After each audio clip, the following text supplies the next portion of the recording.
പറോ, ഇത് എത്രാം തവണയാണ് ഇപ്പോൾ ട്രെയിനിൽ കയറുന്നത്? ഞാൻ എണ്ണീട്ടില്ല. ഞാനും വേണ്ടിയിട്ടില്ല. പക്ഷേ പണ്ടൊക്കെ അപ്പയും അമ്മയുടെ കൂടെ ട്രെയിനിൽ യാത്ര ചെയ്തിട്ട് പെട്ടെന്ന് എന്താ പറയുക, ഒരു പ്രായത്തിൽ കഴിഞ്ഞ ശേഷം നമ്മൾ ടിക്കറ്റൊക്കെ എടുത്ത് ശരിക്കും സ്വന്തമായിട്ട് ട്രെയിനിൽ യാത്ര ചെയ്യുന്ന ഒരു എക്സ്പീരിയൻസ് തന്നെയാണ്. പക്ഷേ അവർ കൂടെ ഉണ്ടെങ്കിൽ നല്ല രസമായിരിക്കും അല്ലേ, എന്താ പറയുക, സംസാരിച്ച്. ഇപ്പോൾ വേറൊരു വലിയൊരു കാര്യം എന്ന് വെച്ചാൽ അവരുടേതായിട്ടുള്ള രീതിയിലുള്ള ജീവിതത്തിലൂടെ പോയിക്കൊണ്ടിരിക്കുകയാണ്. അപ്പോൾ അവർക്ക് സമയമില്ല, നമുക്ക് സമയമില്ല, ഒരുമിച്ച് പോകാനുള്ള സാഹചര്യമില്ല.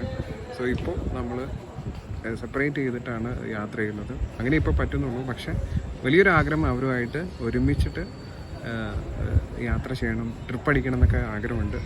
നടക്കുമെന്ന് വിചാരിക്കുന്നു. അപ്പോൾ ട്രെയിൻ യാത്ര എപ്പോഴും ട്രിപ്പ് മോഡാണ് അല്ലേ, ഒരു ഫങ്ഷൻ കൂടുക എന്നുള്ളതിനപ്പുറത്ത് ട്രിപ്പ് മോഡാണ് ശരിക്കും ട്രെയിൻ യാത്ര.